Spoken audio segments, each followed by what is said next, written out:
Selamat siang, saudara yang saya kasih di dalam Tuhan kita Yesus Kristus. Pada hari ini, saya akan berbicara tentang firman Tuhan. Nah, untuk hari ini, saya akan mengambil tema dari kitab Habakuk di dalam Perjanjian Lama, yaitu saya hanya membacakan satu ayat saja. Ya, saya akan membacakan satu ayat saja, pasal 3 ayatnya yang ke-19. Ya, bunyinya demikian. Allah Tuhanku itu kekuatanku, Ia membuat kakiku seperti kaki rusa. Ia membiarkan aku berjejak di bukit-bukitku. Nah, jadi saudara yang saya kasih di dalam Tuhan kita Yesus Kristus,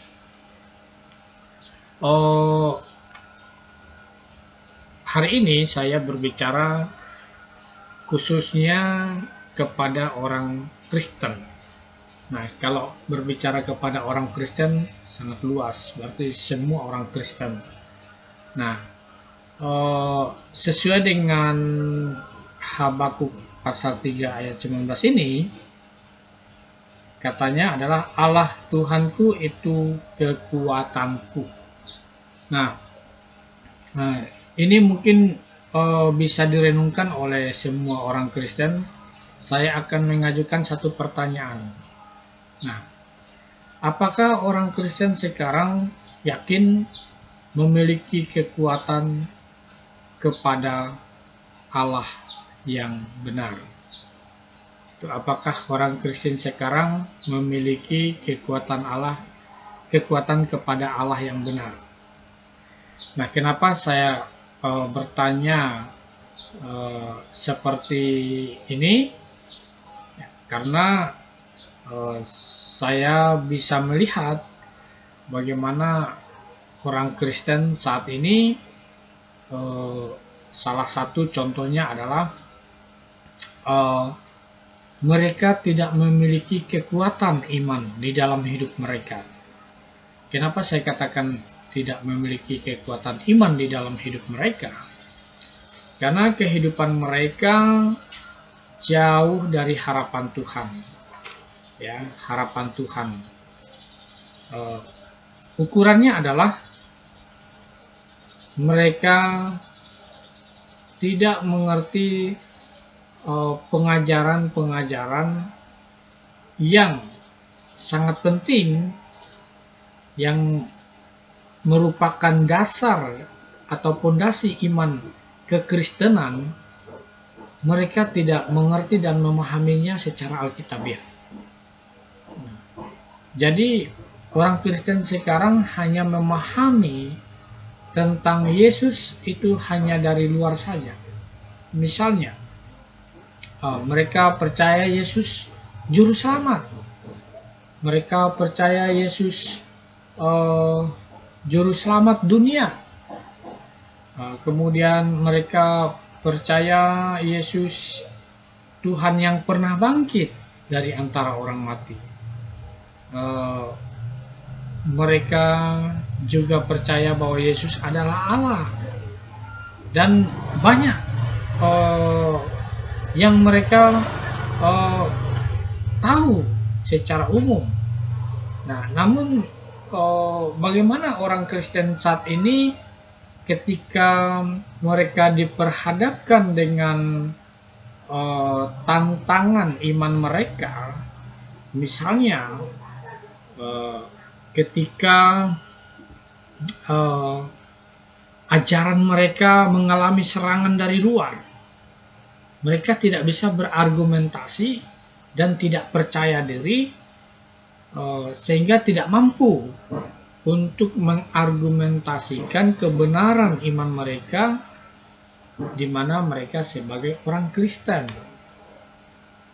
Nah, jadi saudara yang saya kasih di dalam Tuhan kita Yesus Kristus, apakah orang Kristen yang demikian mereka memiliki kekuatan memiliki kekuatan iman kepada Allah? Apakah mereka orang Kristen yang seperti ini mereka bisa mengatakan bahwa mereka berkata bahwa Allah adalah kekuatanku? Ya, Allah yang mana? Nah, jadi saudara yang saya kasih di dalam Tuhan kita Yesus Kristus. Nah, saya ingin mengambil satu ayat ini sangat penting karena orang Kristen jikalau mereka tidak memiliki kekuatan, bagaimana mereka tahu bahwa Allah ada bersama dengan mereka? Mereka akan kemungkinan menyimpang dari iman yang benar, kemudian berpaling dari Kristus, berpaling kepada Allah yang benar. Nah, jadi saudara yang saya kasih di dalam Tuhan kita Yesus Kristus, coba kita membuka di dalam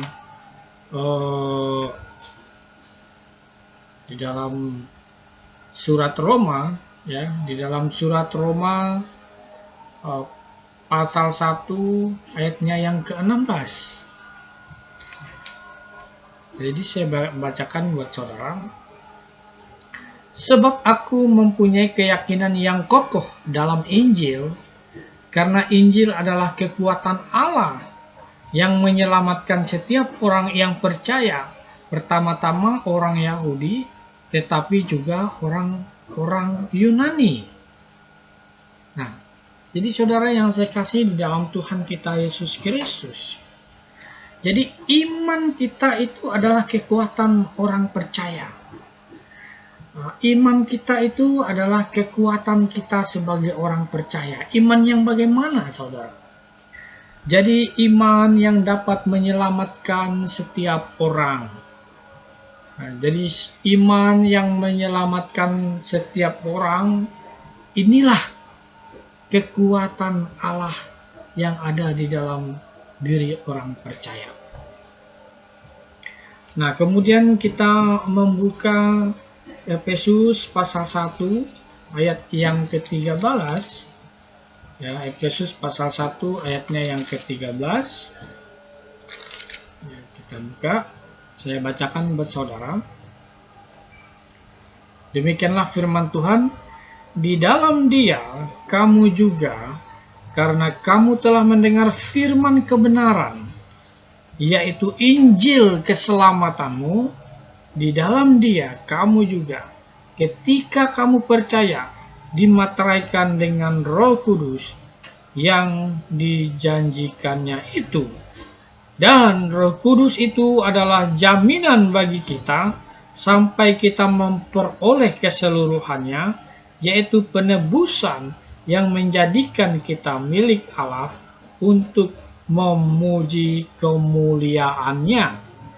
Nah, jadi saudara yang saya kasihi di dalam Tuhan kita Yesus Kristus, kalau kita melihat Habakuk luar biasa, firman Tuhan mengatakan bahwa Tuhan Allah adalah kekuatanku, katanya.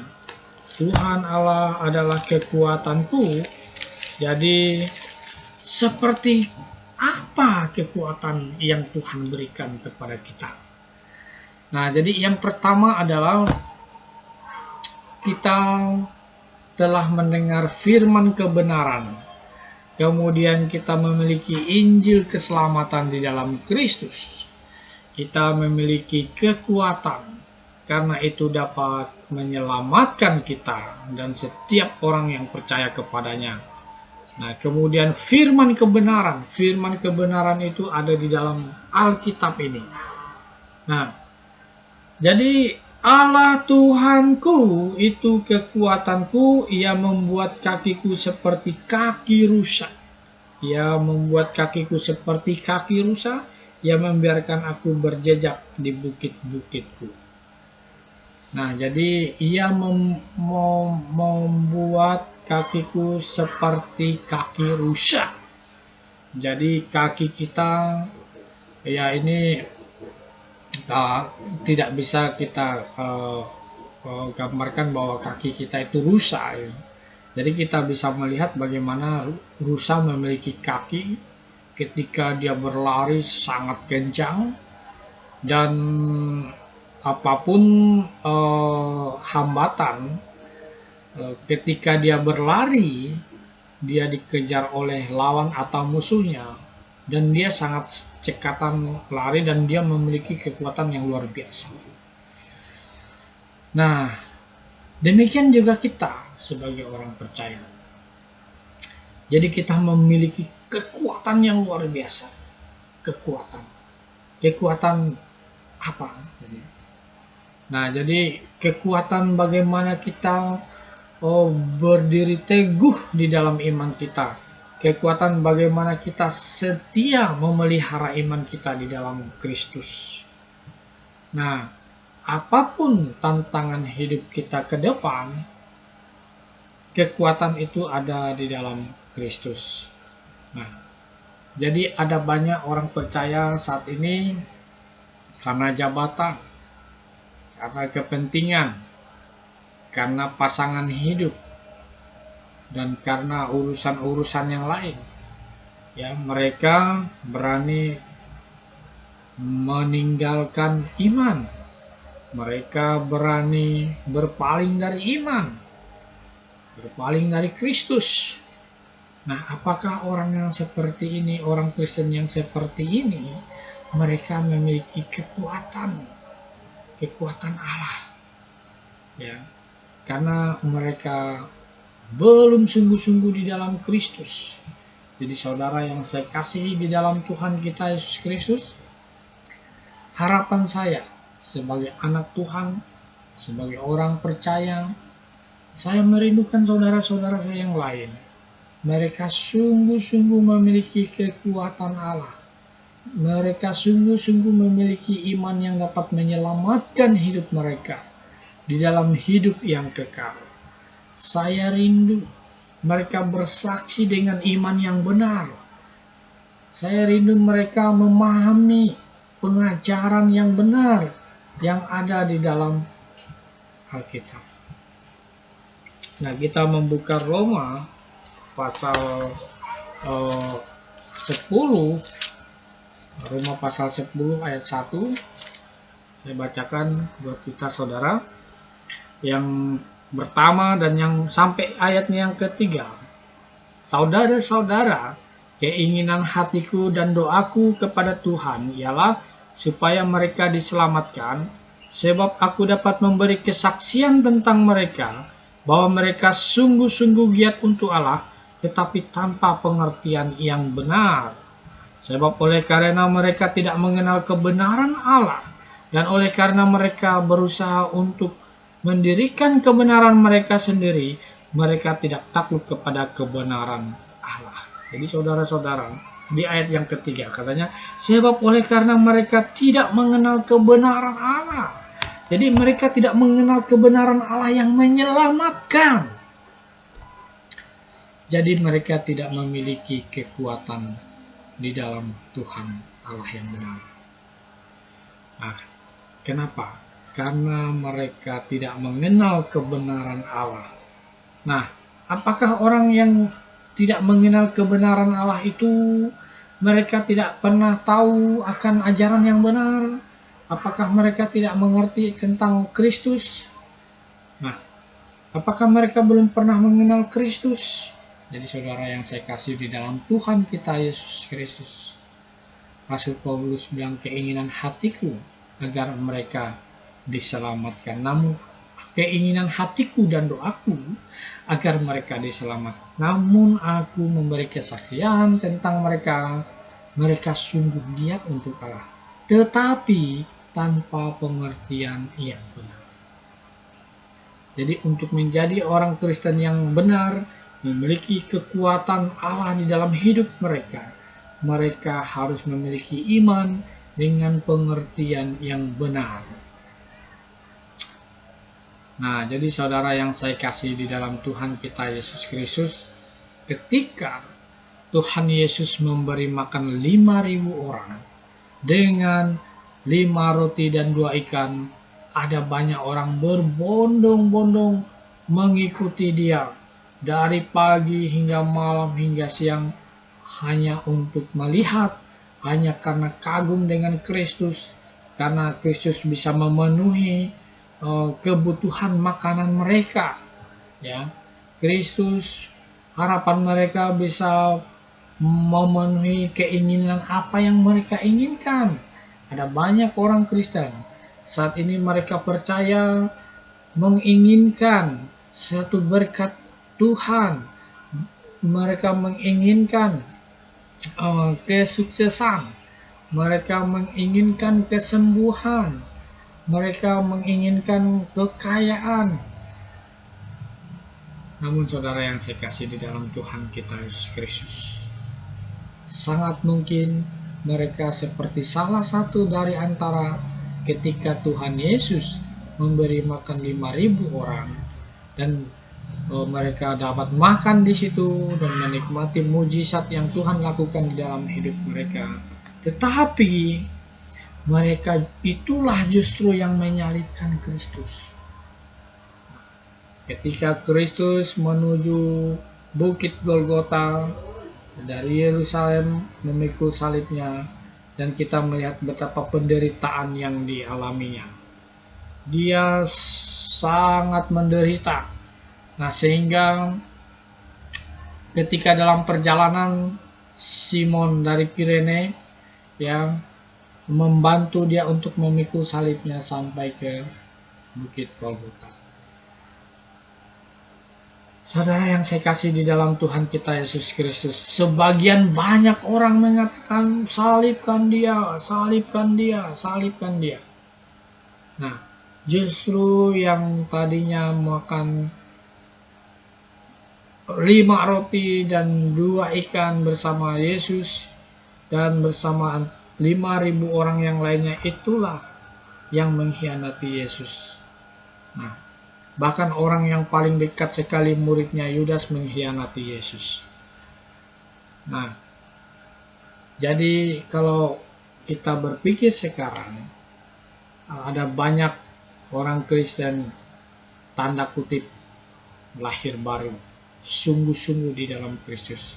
Saya yakin mereka akan dipakaikan oleh iblis untuk menyalibkan Kristus yang kedua kali. Coba kita melihat di dalam Ibrani pasal yang ke-6 ayatnya yang ke-4. Saya bacakan buat kita. Jadi Ibrani pasal 6 ya, ayat 4 sampai ayat yang ke-6. Sebab mereka yang pernah diterangi hatinya, yang pernah mengecap karunia surgawi, dan yang pernah mendapat bagian dalam Roh Kudus, dan yang mengecap firman yang baik dari Allah, dan karunia-karunia yang akan datang, namun yang murtad lagi, tidak mungkin dibaharui sekali lagi sedemikian hingga mereka bertobat, sebab mereka menyalibkan lagi anak Allah bagi diri mereka dan menghinanya di muka umum. Nah, jadi saudara yang saya kasih di dalam Tuhan kita Yesus Kristus, di sini tidak main-main, ya. Katanya sudah mengecap karunia surgawi, sudah pernah mendapat bagian dalam Roh Kudus. Nah, kemudian katanya sudah mengecap firman yang baik dari Allah dan karunia-karunia dunia yang akan datang. Jadi ada kemungkinan besar orang Kristen mengkhianati Tuhan ketika mereka diperhadapkan dengan masalah-masalah dunia, ketika mereka diperhadapkan dengan kedagingan hidup mereka. Mereka tidak lagi menjaga iman mereka. Mereka mencoba lari, ingin mengatasi masalah mereka dengan kekuatan mereka sendiri, tanpa mengandalkan Tuhan. Nah, tetapi saudara yang saya kasih di dalam Tuhan kita Yesus Kristus, tetapi hambaku, Tuhan Allahku adalah kekuatanku. Nah, Tuhan Allahku adalah kekuatanku. Nah, ketika menghadapi masalah, ketika menghadapi musuh, ya, kita memiliki kekuatan kaki untuk bergerak, untuk berjalan, untuk maju selangkah lebih cepat dari iblis, untuk melawan kuasa-kuasa iblis dengan pengajaran-pengajaran yang benar. Kita memiliki kekuatan itu. Jadi saudara yang saya kasih di dalam Tuhan kita Yesus Kristus,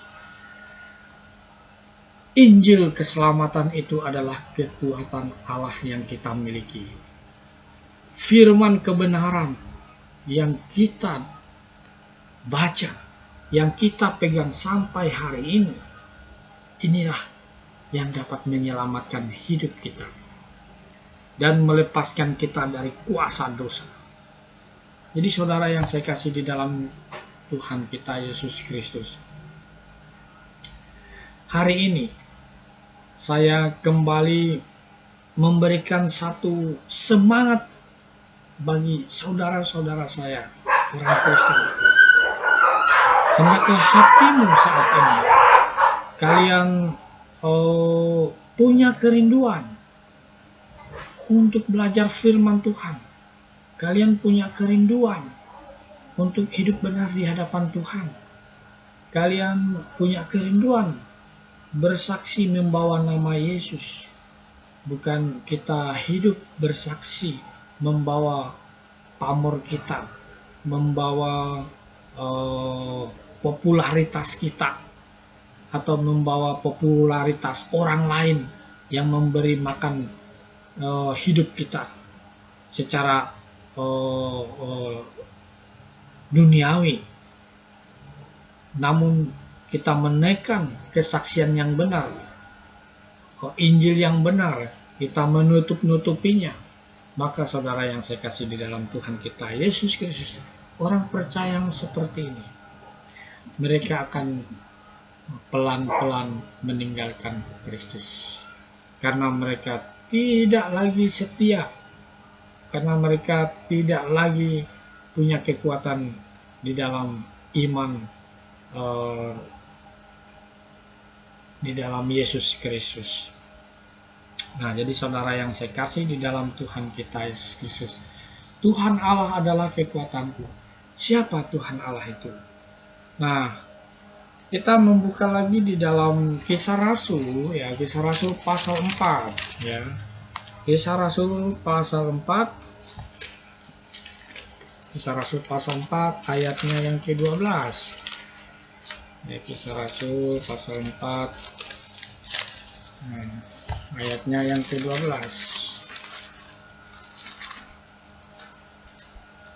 Ya, saya bacakan buat kita. Dan keselamatan tidak ada di dalam siapapun juga selain di dalam Dia, sebab di bawah kolong langit ini tidak ada nama lain yang diberikan kepada manusia yang olehnya kita dapat diselamatkan.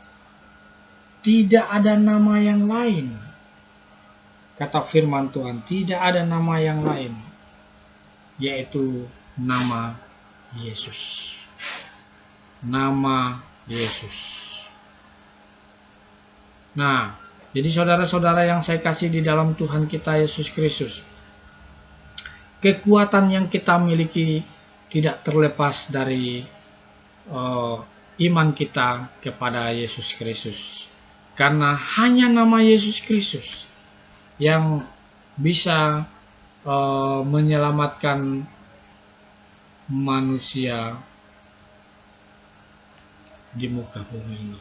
Karena Yesuslah yang menanggung segala dosa kita, yang menyelesaikan dosa manusia, dosa seisi dunia. Nah, jadi saudara yang saya kasih di dalam Tuhan kita Yesus Kristus, kekuatan Allah ada di dalam kita ketika kita sudah memiliki jaminan keselamatan, kepastian masuk surga. Dan kekuatan itu kepada siapa? Atas nama siapa? Yaitu atas nama Yesus Kristus, ya. Atas nama Yesus Kristus.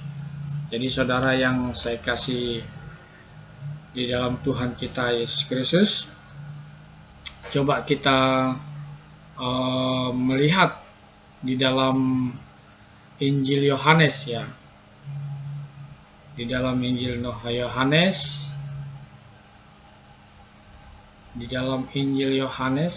ya.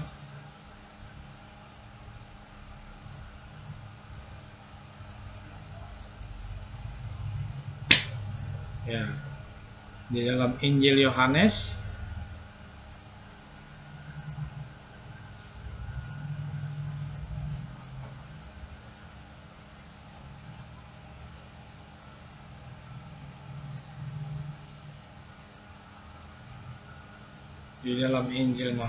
pasalnya yang ke-10 ayat yang ke-25.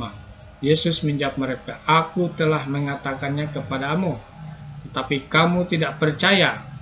Pekerjaan-pekerjaan yang kulakukan dalam nama Bapa-Ku, itulah yang memberikan kesaksian tentang Aku."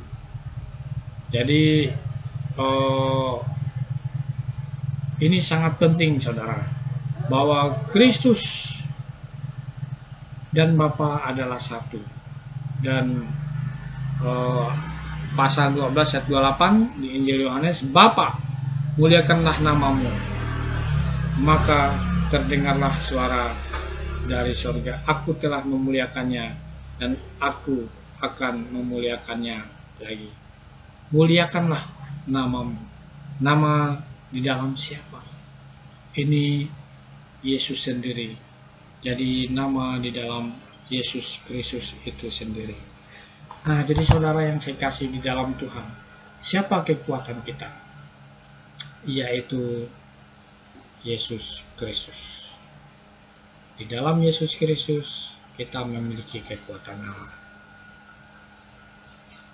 Jadi kiranya melalui firman Tuhan ini, saudara-saudaraku, orang percaya di dalam Yesus Kristus, kalian tetap setia berpegang teguh pada Kristus. Nah, namun saya tidak mengajak saudara untuk memikirkan gambar-gambar Tuhan Yesus. Nah, gambar-gambar Tuhan Yesus itu yang sekarang di benak pikiran hati orang percaya itu seperti gambar yang di kalender itu. Itu bukan Tuhan Yesus, saudara. Itu adalah aktor, ya. Ada yang mengatakan itu kan cuma hanya menggambarkan dia. Itu supaya dengan gambar itulah orang bisa mengenal Yesus Kristus. Itu salah besar, saudara. Jadi justru itu, gambar itu yang membuat mereka terimajinasi atau terekam di dalam hati dan pikiran, Yesus itu seperti yang di kalender itu, seperti yang di film itu. Nah, itu bukan Tuhan Yesus, saudara. Jadi Tuhan Yesus kita percaya, namun kita tidak melihat. Ingat apa yang Tuhan Yesus katakan kepada Thomas. Ya, coba kita buka di Injil Yohanes. Ya, Injil Yohanes pasalnya yang ke-18. Ya, Injil Yohanes tentang cerita Thomas di sini. Ya, Injil Yohanes pasalnya yang